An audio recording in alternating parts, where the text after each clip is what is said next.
Книга 15. Тао. Путь вознесения. Грядущая реалия Тао. Возлюбленный восходящий человек, еще один год прошел, и еще одно солнцестояние приходится на нас, возлюбленные. Как быстро пролетело время, оставив очередной год позади.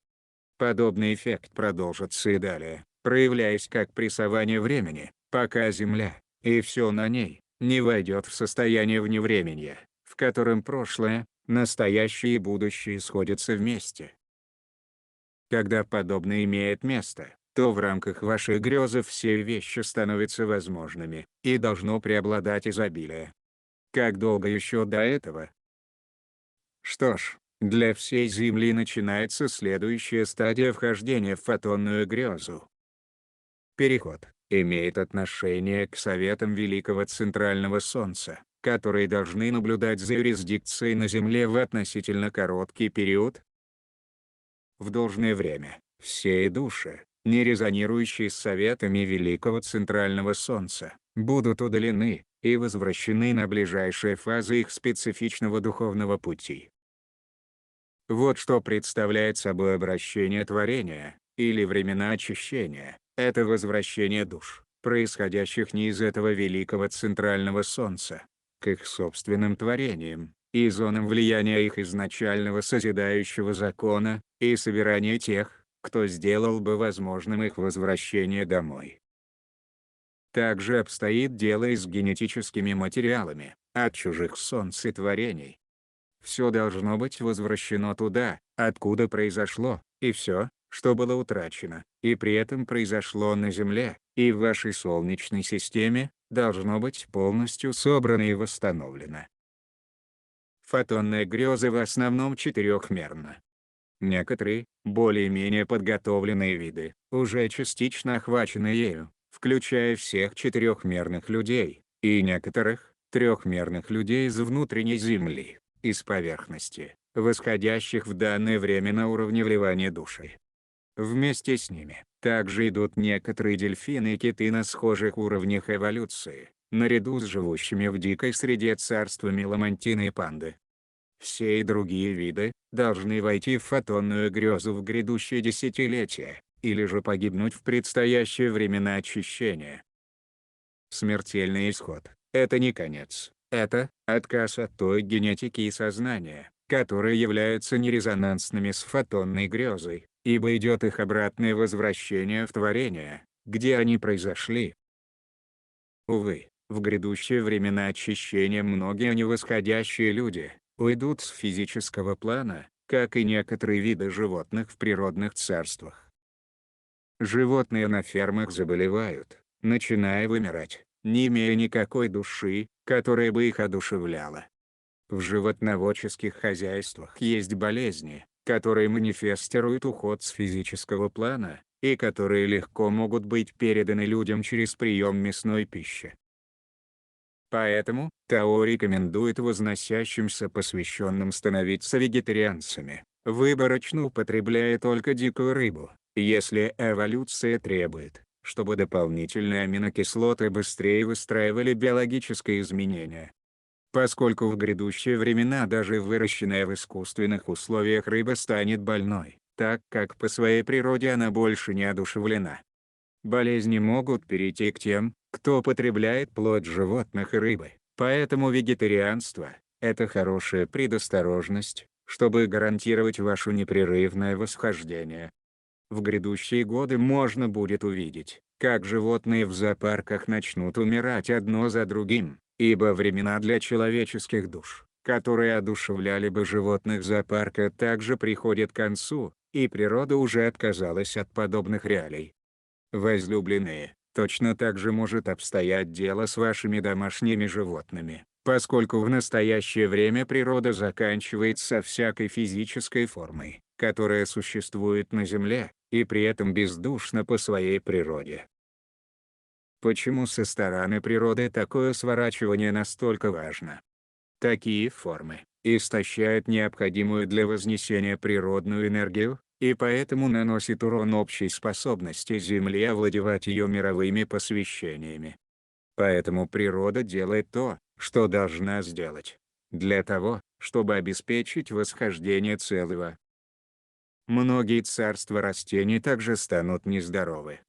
Именно по этой причине необходимо концентрироваться на вливании души в органические фермы, с тем, чтобы у человечества был некоторый источник пищи, на который можно было бы положиться в грядущие десятилетия.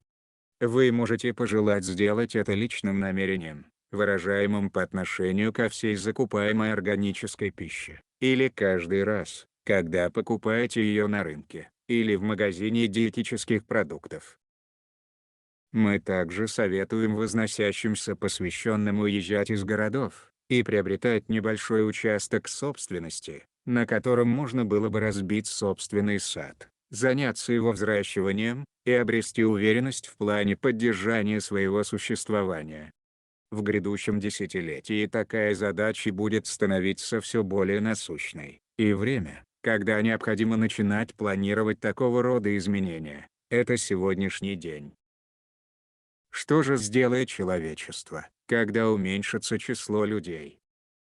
Оно рассредоточится, испытав ослабление сжатия и напряжения, давления низкочастотной плотности, которые происходят из-за слишком большого количества людей, живущих в одном пространстве ваших городов.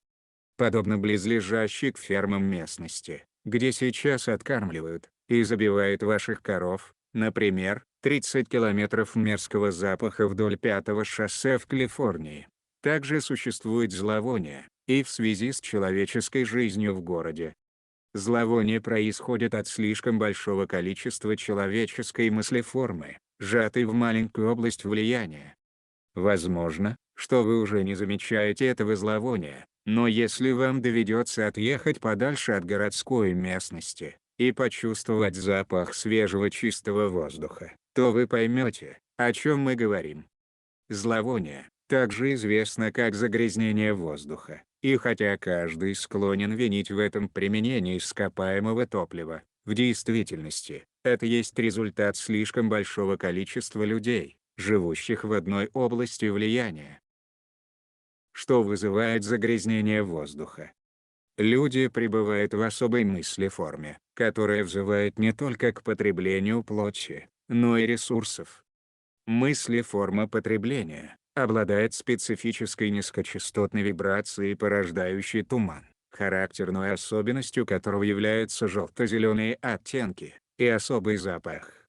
Разве желтый туман, присутствующий в составе смога, загрязненный воздух, смесь дыма, тумана и пыли, неизвестен как загрязнение, окружающее большинство ваших городов?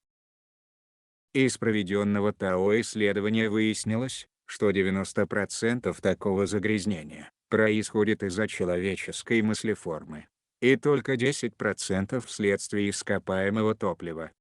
А так как грядет время, когда люди начнут оставлять города, то смог впоследствии развеяться. Поэтому, с точки зрения ТАО, загрязнение воздуха не является проблемой в связи с мировым вознесением Земли. Однако, такое загрязнение проблематично для живущих в городах восходящих людей. Ибо городская мыслеформа потребления изнашивает, поглощает, истребляет, или другими словами, раздирает поле до той точки, где вознесение может становиться неимоверно трудным процессом, или может стать весьма болезненным. Водное загрязнение идет в аналогичном русле. Да, имеет место сбрасывание определенного рода токсинов, или другими словами, слишком большое количество отходов, что идут от человеческих воплощений в окружающие города водные пути. Наверное, хорошо, что люди учатся пить воду из более чистых источников, или фильтруют ее путем обратного осмоса. Мы советовали бы всем людям быть осторожными с потребляемой водой, и если живете в плотно заселенных областях Земли, то приобрести фильтр. Имеются также токсины от созданных людьми токсичных технологий, в действительности являющихся ничем иным, как воспоминанием от плеядианской мыслеформы Ананук.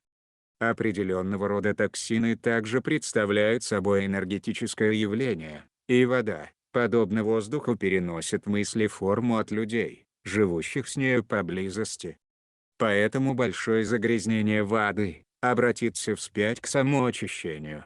После того, как люди буквально рассеются и покинут города в грядущих десятилетиях.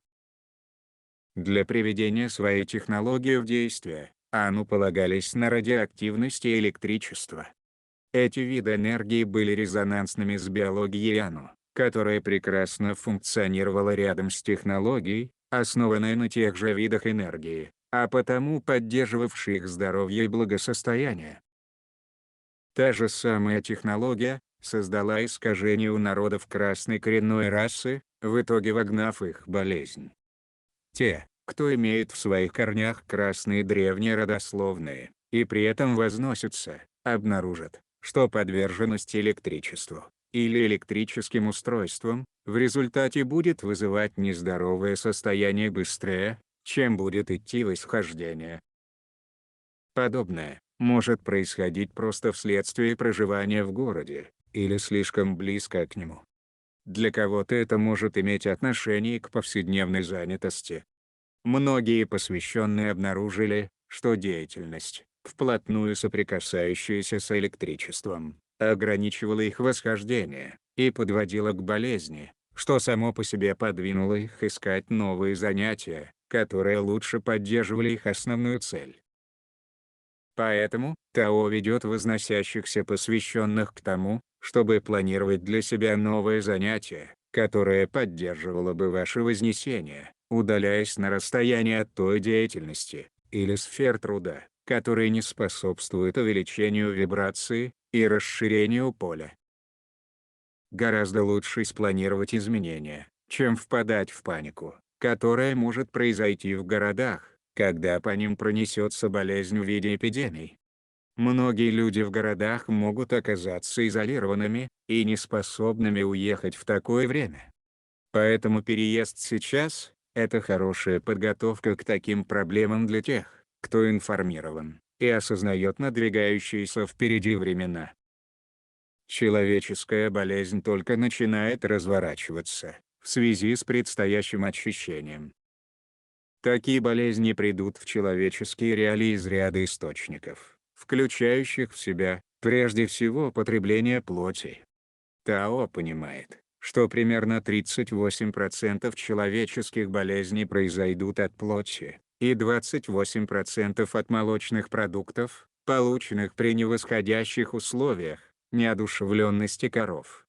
Поэтому, приобретение органических молочных продуктов и поощрение производства большего количества таких форм продовольствия – хорошая концентрация.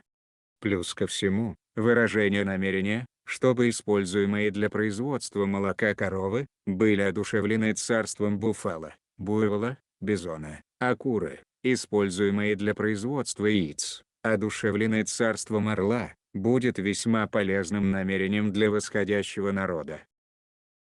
Нашим намерением было зримо облегчить времена очищения для человечества. Увы, большая часть грезы, простиравшейся с этой целью в человеческую грезу, была изменена стараниями сил тьмы в другое направление, и в итоге оказала несущественное влияние.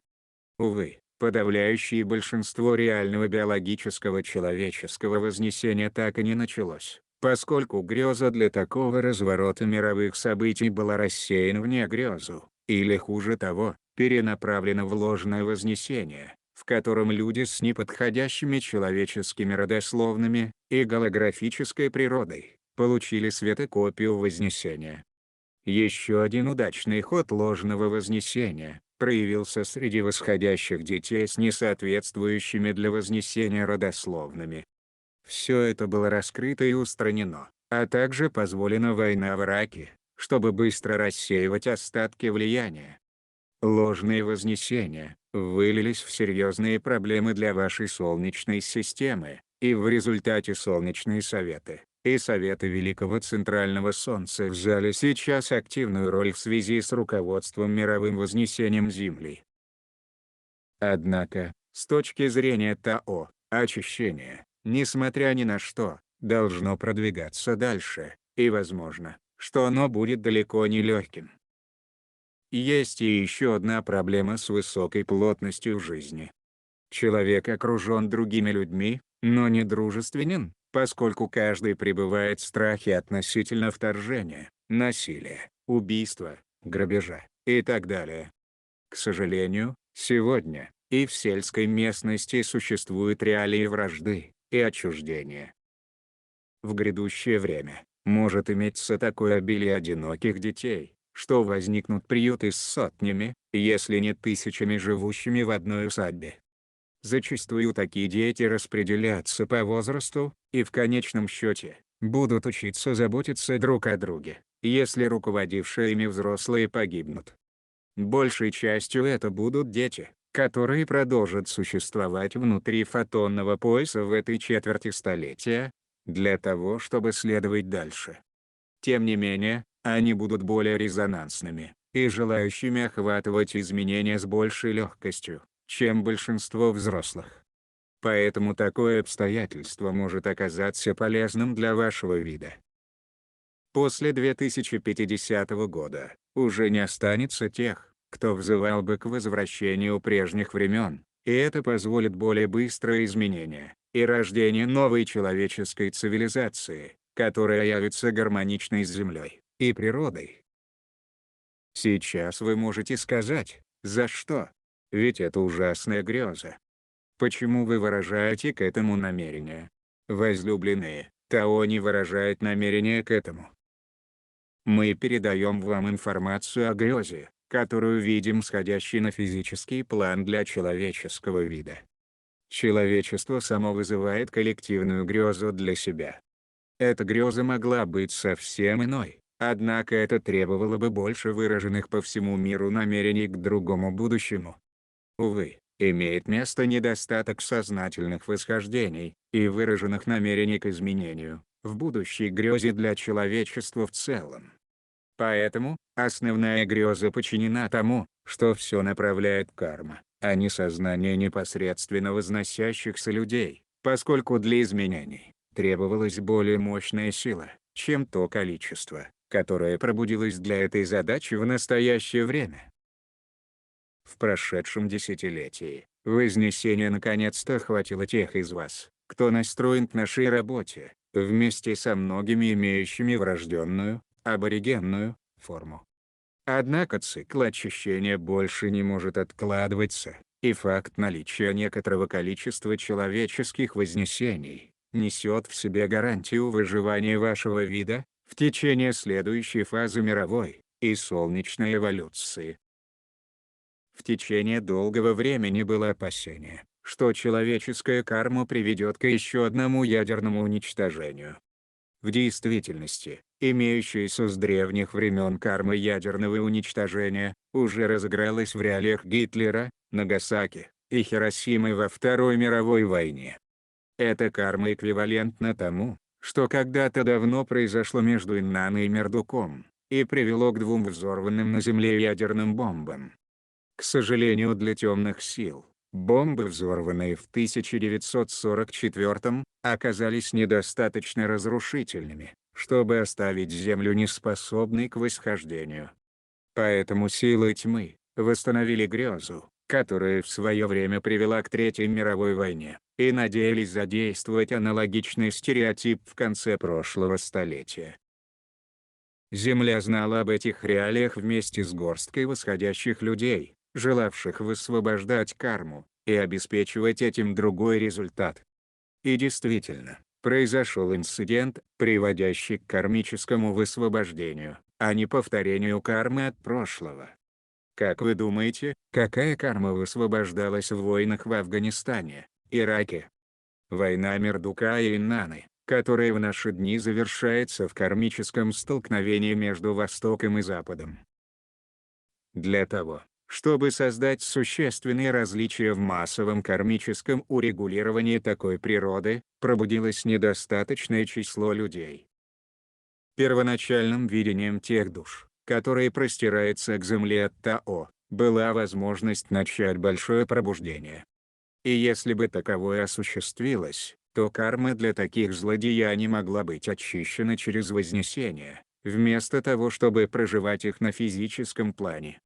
Но греза для этого рассеивалась силами тьмы и не осуществлялась. Однако тот способ, которым рассеивалась человеческая греза, одинаково преподавал и Земле, и Солнечной системе некоторые существенные уроки, ибо аналогичным образом шло рассеивание грезы Вознесения, еще более высшего порядка, последствием чего могло стать неудавшееся восхождение всего целого. Сейчас подобные действия тьмы перехвачены, и идет возвращение всего сознания, которое было рассеяно, что взамен приведет к наступлению времен очищения и вхождения в фотонную грезу великого центрального Солнца. Солнце продвинется к значительному очищению в наступающих годах, и все более и более в предстоящем десятилетии. Солнце возвращает себе сознание, которого когда-то давно лишилось из-за манипуляций сил тьмы. Многие из белой наследственности Иану будут получать на Солнце быстрый загар, чуть ли не сгорая, поскольку солнечное излучение будет нерезонансно с их генетической наследственностью. Для людей от древнего красного происхождения, привлекающих по пути Вознесения передовые генетические светокопии для кожи, от красной отобранной расы, или кто является аборигеном, Солнце увеличится в теплоте и резонансе. Возможно, вы почувствуете, насколько лучше проводите свое время на Солнце, когда ежедневные солнечные ванны в результате станут практикой, в которой у вас, как у восходящего человека, есть большая потребность. Грядущее увеличение интенсивности Солнца может разрушающе действовать на те зерновые культуры, которые являются нерезонансными с выбором Вознесения Землею. По этой причине, немаловажным будет выразить намерение, чтобы зерновые культуры, на которые полагаются органические фермеры, вошли в биологический резонанс с Вознесением и вашей Солнечной системой, так как при этом уменьшается вероятность их гибели в предстоящие времена очищения. Для собственного сада можно выразить намерение создать восходящий сад, работая с каждым царством с целью изменить биохимию, с тем, чтобы обеспечивать пищевые потребности восходящей формы. При этом растительные царства изменят свои физические и энергетические свойства, становясь все более резонансными с вознесением себя и Солнца. По своему полю, Солнце передает информацию Вознесения каждой планете Солнечной системы. Такая информация абсорбируется через поле, кожу и глаза. Возносящиеся в фотонную биологию получают информацию и питание от Солнца через глаза, а не только с помощью дыхания кристаллической формы. Воплощающие в себе фотонную светокопию будут учиться смотреть на Солнце и получать всю жизненную энергию, необходимую для того, чтобы одинаково зарядить и нервную систему, и кундалини, чтобы не было необходимости употреблять пищу в физическом виде. Так обстояло дело для древних великих мастеров, до того, как они испытали падение в искажение. Также это должно стать для всех видов на Земле в грядущем столетии, и при этом лев будет лежать рядом с ягненком, а возвращение к нежности и мягкости должно стать укоренившейся манерой существования для всех видов на Земле. Тао понимает, что это и есть именно то, чего жаждет человеческое сердце. День, в котором преобладает мягкость и доброта, в котором прекращается голод, все могут открыто любить, и нет ничего, чтобы бояться, прячась за углом, или закрываясь в себе, или как-либо еще. Такое изменение произойдет только при возвращении на эволюционный путь домой, выводящий из противоречивой и несущей в себе основы болезни биологии. Поскольку именно болезнь, закодированная в ДНК, приводит к переживаниям террора, страха, войн, конфликтов, насилия, оскорблений и злоупотребления в его многочисленных выражениях на Земле в настоящее время. И поскольку биология развивается за пределы болезни, поведение подобным же образом разовьется из войны, в миролюбивую, любящую и радующую природу. Так обстоит дело для человечества. Так же это и для природы всех ее видов.